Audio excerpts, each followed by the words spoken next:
नमस्कार. मनस्पर्शी साहित्य परिवार आयोजित एक पान कवितेचे विशेष कविता रसग्रहण उपक्रमात मी सौ रेणुका धनंजय मार्डीकर, राहणार औसा, जिल्हा लातूर, मनपूर्वक स्वागत करते. कवितेचे नाव तू तर चाफे कळी. कथाकाव्य. कवीचे नाव आपणा सर्वांचे आवडते कवी बालकवी, अर्थातच त्र्यंबक बापूजी ठोंबरे. बालकवींचा जन्म खानदेशात धरणगाव येथे 13/8/1890 साली झाला.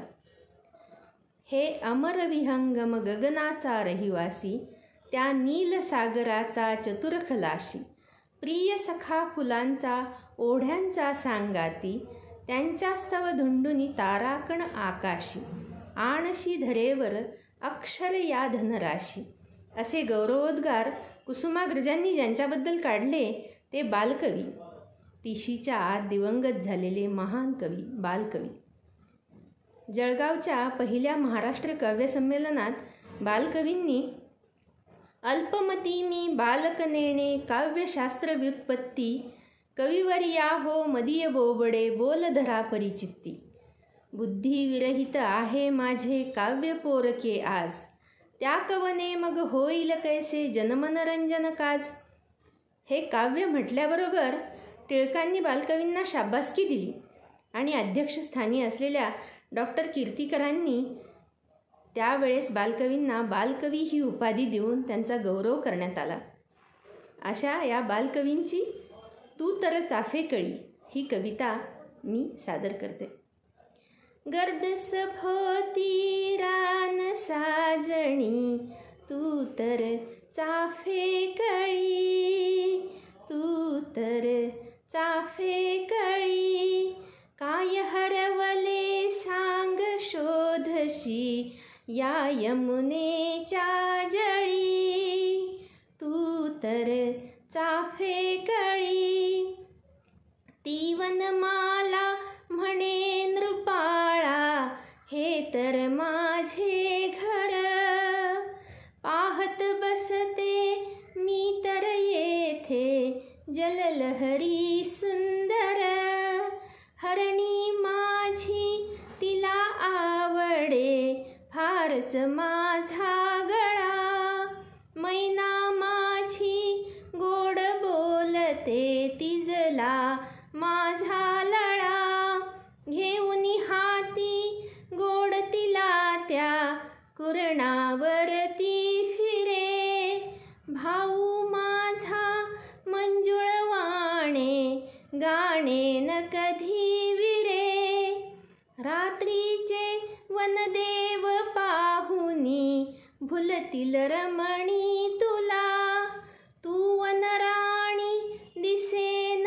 भुवनी तुझी या रूपा तुला, तव धरावर मंजुळ गाणी ठसली कसली तरी, तव नयनिया प्रेम देवता धार विखारी भरी, क्रीडांगण जणू चंचल सुंदर भाल तुझे हे गडे, भुरभुरु त्यावर नाचत सुंदर कुंतल कुरुळे उडे, अर्धस्मित तव मंद मोहने पसरे गालावरी, भुललो तुझला हृदय साजणी ये चल माझ्या घरी, सांज सकाळी हिमवंतीचे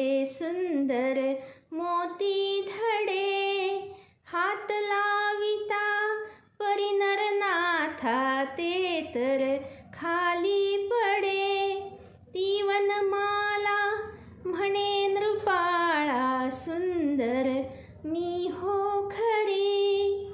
कविता इथेच थांबते. बालकवी पुढे काहीतरी व्यक्त होणार होते पण ते अपूर्ण राहिले. पण या अपूर्णातही कितीतरी पूर्णत्व भरलेले आहे. अशी ही अप्रतिम बालकवींची कविता अर्थात नाट्यगीत आहे. तू तर चाफे कळी. झुळझुळत्या झऱ्यासारखे हे शब्दसंगीत सहज असले तरी नादाच्या व ध्वनीच्या अर्थवाहकतेची पुरेपूर जाणीवही यात अंतर्भूत असते. तू तर चाफेकळी हे गहिरे नाट्यगीत याचे उत्कृष्ट उदाहरण आहे. गर्द सभोवती रान साजणी तू तर चाफेकळी, काय हरवले सांग शोधिसी या यमुनेच्या जळी. ती वनमाला म्हणे नृपाळा, हे तर माझे घर, पाहत बसते मी तर येथे जललहरी सुंदर. तू तर चाफेकळी सारखे गहिरे नाट्यगीत आल्हादकारी रुची पालट देऊन जाते. या काव्याच्या आज फक्त 18 ओळी उपलब्ध आहेत. परंतु जर हे काव्य पूर्ण झाले असते तर सौंदर्याचा अभ्यास कर म्हणून बजावणाऱ्या एका सौंदर्यवादी कवीच्या हातून विदग्ध वाङ्मयात एका सरसरमणीय कथाकाव्याची अभूतपूर्व भर पडली असती. हे कथाकाव्य नाट्यात्मक आहे. हे काव्य म्हणजे एक रोमांस आहे. एक राजा एका रानकिशोरीला वारंवार विनवतो आहे. रात्रीचे वनदेव पाहुनी, भुलतील रमणी तुला, तू वनराणी दिसेन भुवनी, तुझी या रूपा तुला. तव नयनी या प्रेमदेवता, धारविखारी भरी, भुलले तुझला हृदय साजणी, ये चल माझ्या घरी. तेव्हा ती रानकिशोरी त्याला पुन्हा पुन्हा उत्तर देते, हरिणी माझी तिला आवडे फारच माझा गळा, मैना माझी गोड बोलते तिजला माझा लळा. मी वनमाला अहो नृपाळा, हे तर माझे घर, पाहत बसते मी तर येथे जललहरी सुंदर.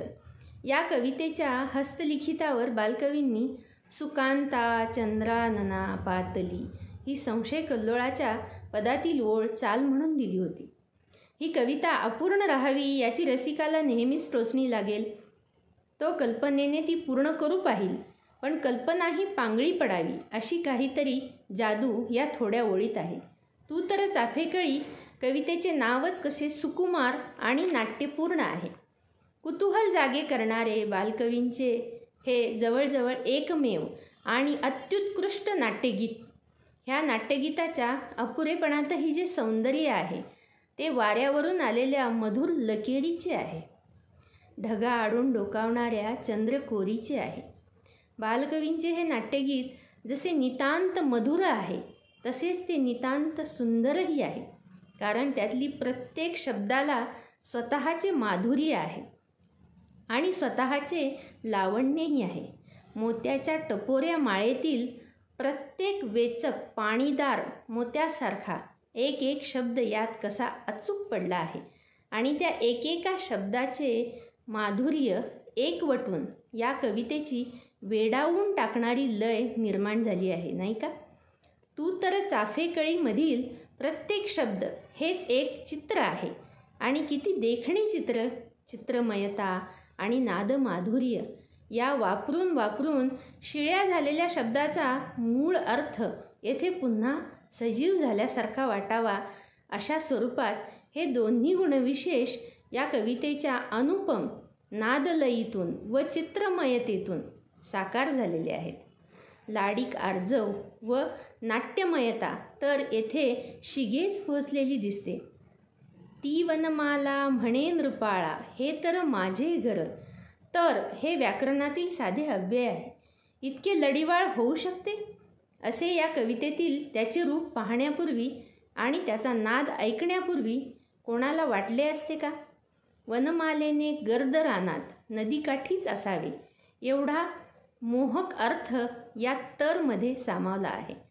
चाफेकळी, जळी, गळा, लळा, हरिणी, साजणी या शब्दातून अनुप्रासमूलक अर्थ निघून माधुर्य जणू उतू चालले आहे. वातावरण निर्मिती या शब्दातून जे ध्वनित होते ते अशा मधुर कवितेत मूर्तिमंत प्रगटलेले दिसते. आपल्या पुढच्या ह्या अपुऱ्या कवितेचा शेवट भुलले तुझला हृदय साजणी चल ये माझ्या घरी या चटका लावणाऱ्या आकर्षक ओळीने होतो. पण मनाची वाढलेली उत्सुकता पुढे पूर्ण मात्र होऊ शकत नाही. ज्या सुंदर गोष्टी नेहमी अपुऱ्याच राहतात आणि ज्याच्या अपुरेपणातही एक मोहिनी भरून राहिलेली असते, अशी ही एक देखणी पण अपूर्ण कलावस्तू आहे. बालकवींचे मन निसर्गाच्या नसानसामध्ये विहरत होते. निसर्गातले सर्व काही जे सुंदर होते ते फक्त त्यांनाच दिसले असावे असे ही कविता वाचल्यावर आपणास वाटते. तर आपणास माझे रसग्रहण कसे वाटले नक्की कमेंट करून कळवावे आणि या यूट्यूब चॅनलला सबस्क्राईब करायला विसरू नये, लाईक करायला विसरू नये. धन्यवाद.